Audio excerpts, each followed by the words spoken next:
Eu quero que você entenda qual é o ciclo sem fim da ansiedade e das crises de ansiedade. A tendência das crises, elas têm uma tendência de aumentar a intensidade e entrar em modo looping.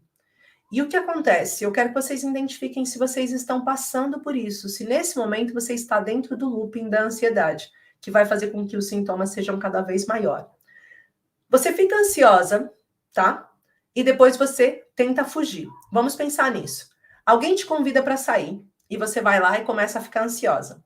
Aí você pensa que vai correr mal. Esse é o terceiro pensamento de um ansioso. Aí ele pensa, é melhor eu nem ir para esse evento, porque se eu for, eu vou passar mal. E daí eu invento uma desculpa para a pessoa. Eu digo, olha, é melhor eu não ir. Olha, eu não vou não, porque eu vou estar muito ocupada esse fim de semana, não vou conseguir sair com você, peço desculpas. Mas como eu não vou conseguir sair, depois a gente tenta se ver em outro dia. Você deu uma desculpa que foi inventada. Aí você fica aliviada porque a pessoa entendeu a desculpa e aceitou a desculpa que você não vai sair. Mas depois você começa a pensar, bem, isso não pode ser sempre assim. Porque, por que eu menti? Aí você começa a se sentir culpada. Você sente que você vai viver isso para o resto da sua vida. E aí você vai fechando esse looping, né? Você entra no processo de perpetuação. Ou seja, eu acho que sempre vai acontecer a mesma coisa. E volta de novo. Você fica ansiosa, aí você tenta fugir e você volta a fazer esse ciclo. Você fica fazendo. Você tem um alívio temporário quando você tenta fugir. Aí você se sente culpada, culpando, se sentindo impotente e você entra de novo na perpetuação.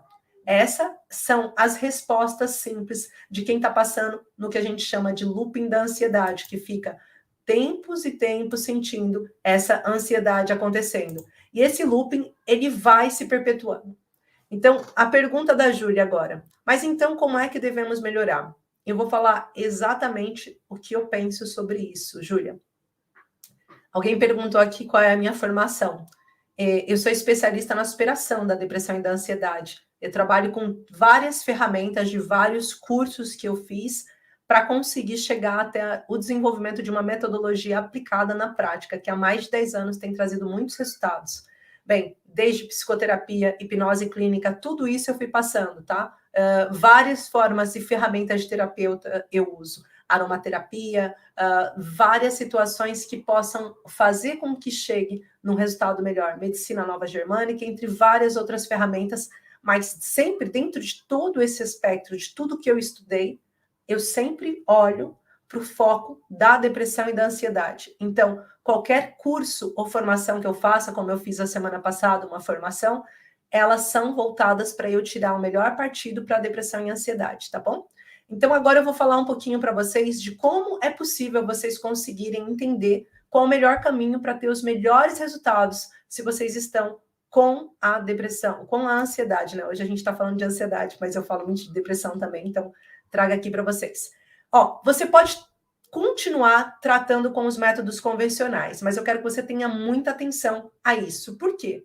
Porque, de fato, sempre que a gente olha para os métodos convencionais, os métodos, né, que tomam a medicação e que continuam como se nada fosse, ou seja, acreditam que os ansiolíticos vão levar você para um caminho, a gente tem que ter atenção aos efeitos colaterais. E aqui eu vou chamar a atenção só para uma classe medicamentosa, mas existem várias outras classes medicamentosas que são muito perigosas.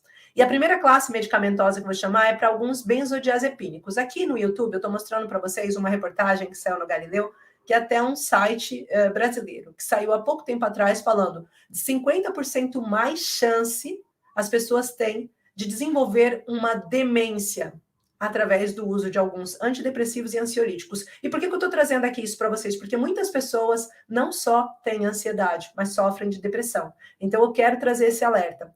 E quais são alguns dos medicamentos que são extremamente perigosos para trazer esse Alzheimer precoce, para trazer essa demência, essa falta de cognitividade, né? Nós temos, por exemplo, alguns medicamentos como o cloridato de notripilina, que é um medicamento que é muito utilizado, né? Nós temos também aqui a quetiapina,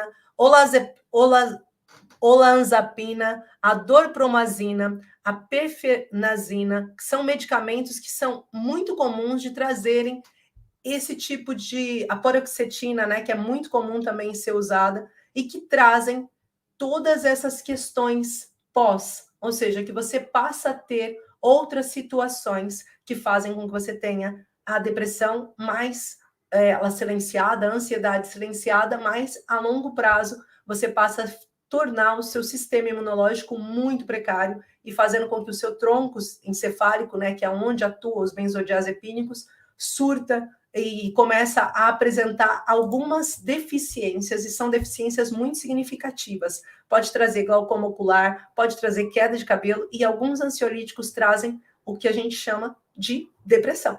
Ou seja, você está tomando ansiolítico e de repente vem a depressão. E sim, qualquer pessoa consegue tratar de uma forma, fazendo de uma forma natural. Não é necessário a ação medicamentosa. Para que a ação medicamentosa ela serve? Ela serve para atenuar os sintomas físicos e não tornar tão dolorido o seu processo de cura. Só que um dos erros que mais acontece é que as pessoas acabam dependendo apenas da medicação e acabam tomando a medicação achando que vão ter uma melhora no quadro clínico. E daí nós vemos pessoas com depressão e ansiedade há anos. 15 anos tomando medicamentos, 20 anos tomando medicação e nada passa. E isso é muito preocupante. Então, é importante a gente entender que sim, existe um caminho, mas esse caminho para chegar, a gente precisa estar atento a ele.